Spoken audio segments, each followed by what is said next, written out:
Hi, I'm E.T. Lewis and welcome back to my channel. And today I'm doing another Frankenstein review. I actually remembered to say it this time, and I remember which number it is this time. It is episode 11 of my Frankenstein Reviews series. Already more Frankenstein reviews this year than Dracula, because what, I only had 2, I think? So, yeah, kind of a heavy year for Frankenstein, but that's okay, especially with the new Frankenstein out, which is exactly what I'm going to talk about today. I'm going to try and keep things relatively brief, especially for those who have not seen the film. But the film just came out on Friday. I did not get to see it exactly on the date. It was technically after midnight when I got to start watching it because I had some connection problems. But I did get to watch it before I went to bed. And so we're going to talk a little bit about that. Since this is an adaptation, I'm considering this to be BookTube related. That's why it's going to have the label of BookTube, though it is a film and not a book. But anyway, so this is an interesting adaptation. It does some different things. It changes the story, but also tells, it tells the typical Frankenstein story. Victor is found in the Arctic, half dead, not doing too well. He's dying, and he recounts his tale to a captain, an explorer. In this case, it's Captain Anderson instead of Captain Walton. About his life, about his birth and his journey in childhood, his obsessions, especially with life and death, and into the creation of his monster, what he is known for. So, and the things that come with that. Like I said, this film does make some changes to the story, and that's perfectly okay. Some of it keeps it fresh, some of it I'm a little uncertain on. But all in all, I thought this was an excellent film. Beautifully made, but not perfect. So, I did love this film. Guillermo Del Toro did an excellent job writing and directing the film, and the performances, especially from Christopher Waltz and Oscar Isaacs, who does a phenomenal job as Victor, and Mia Goth, who I've actually never seen her in anything. I know she's been in some horror movies over the past years. I do believe a trilogy of horror films, but I have not actually seen those. I know, a horror fan who's not seen, those particular films, if you know what I'm talking about, I'm sure you do. But no, I haven't. There's a lot of recent horror I have missed, and I have a lot of catching up to do, but that's perfectly fine. Life. I'm going to just tell you right now, life. But anyway, I'm glad I got to see this film. I was highly anticipating it. I did not watch any of the trailers following the first one that was released. I wanted to keep it, keep as much surprise as possible. I did see a little clip show that showed some very beautiful visuals from the film, so I did get a few, I guess, minor spoilers, which I'm going to keep spoilers as far to a minimum as possible, but there will be some in this video. But yes, I thought this production was absolutely gorgeous, very reminiscent at times with one of my favorite films, Crimson Peak, which was also directed by Guillermo Del Toro. Almost like this one in a way is kind of like a companion piece, and please ignore the sounds of cars outside if you can hear them. I'm so sorry about that. So like I said, this one tells the typical story with some changes. Victor's relationship, his family relationships are a little bit different. His relationship with his father is greatly different, played by Charles Dance, which I did not realize this at the time. I was looking this up, and Charles Dance did play Victor's father in a previous film. It's a film I've seen a couple times, but I honestly did not remember this. He played Victor Frankenstein's father in the movie Victor Frankenstein, which I am a fan of. I know it didn't do overly well, but I am a fan of that film. I just don't remember Charles Dance being in it. Charles Dance's character is, a very hard man, and very much a product of his time. Let me just say that. Especially, his treatment of his son and the treatment of his wife, Victor's mother.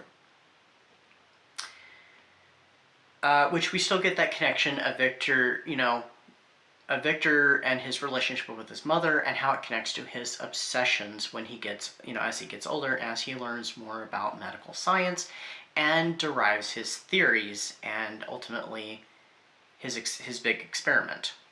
I particularly really liked the performance of Mia Goth as Elizabeth. Her portrayal was definitely something different with the character. Her relationship with Victor is also quite different. She is not a childhood friend and companion who he, ends up, becoming engaged to and is going to marry. No, and this one she is actually engaged to Victor's younger brother, William, who William is changed a bit too. William is not a child in this version while the main events of the story are going on. No, I'm not quite sure how much younger than Victor he is, but he's a little bit younger. He's an adult during all these events, and like I said, he's engaged to Elizabeth.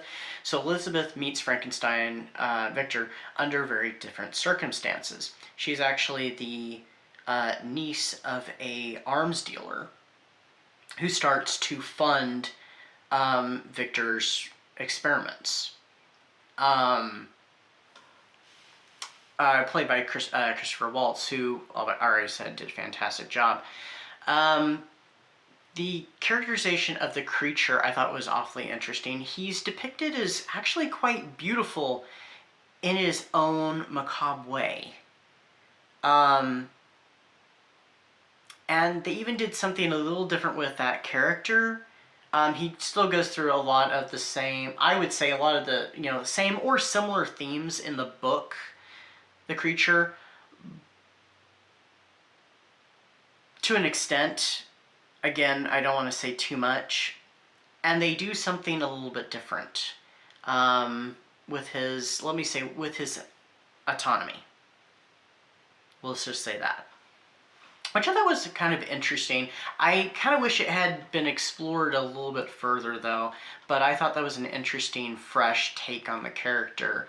A certain ability that he has, to be just a little more specific. Also, how the character of Elizabeth interacts with the creature itself, I thought was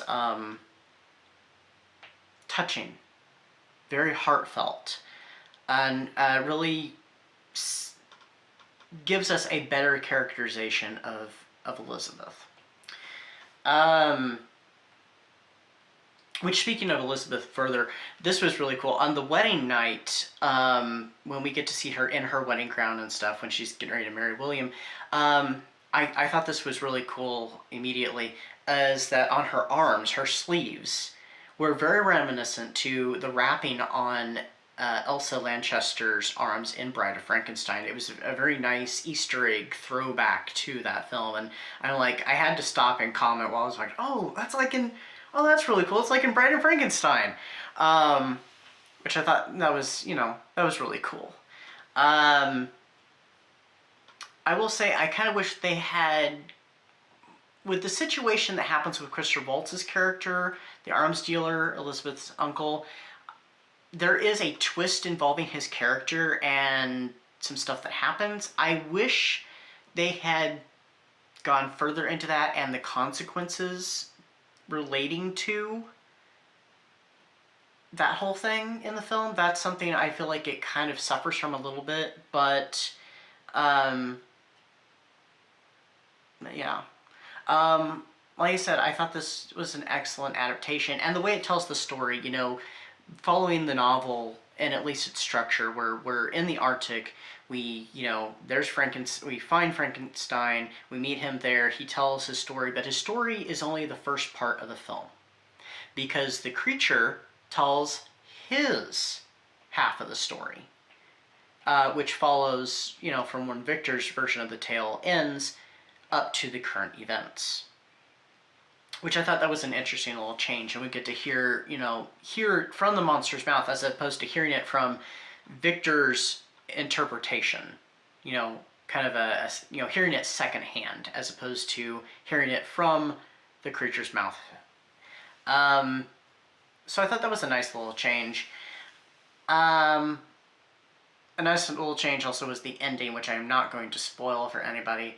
But yeah, we get that similar structure. We just don't get the letters and stuff, that the captain is writing to his sister about the events. But we do get that same structure that you see in the Kenneth Branagh film, and also the Hallmark miniseries with Alec Newman in the role and Donald Sutherland as the captain. Which, that one, by the way, is like the closest version to the novel that there is. And it's, a 3-hour miniseries. Of course, this one, it cuts out a lot of characters. It also makes a lot of changes, especially with the character relationships that I already mentioned. And also, Victor's theories are a little bit different and have some interesting implications behind them compared to in the novel. But all in all, I really enjoyed this film. Even with its flaws, I loved it. I give it 4.5 stars. It only loses half a star because of a few little things. But all in all, I largely enjoyed this. And I do invite you, in the comments, so please tell me what you thought of it. If you loved it, hated it, whatever. I thought this was a great and beautiful adaptation, something that we needed. Anyway, so that is my latest review. I wish I could go into more detail, but like I said, I don't want to spoil it. I try to do as spoiler-free reviews as I can. But all in all, yeah, do check out Frankenstein if you get a chance. If you got to go see it in theaters, please let me know, because that's really cool. I would have loved to have seen it that way, but I was perfectly fine seeing it when it made its, big world premiere, I guess you'd say, where it's just out for everybody to see when it came to Netflix. But anyway, that's what I got for you today. Until next time, stay safe, stay spooky, and I'll see you then. Bye-bye.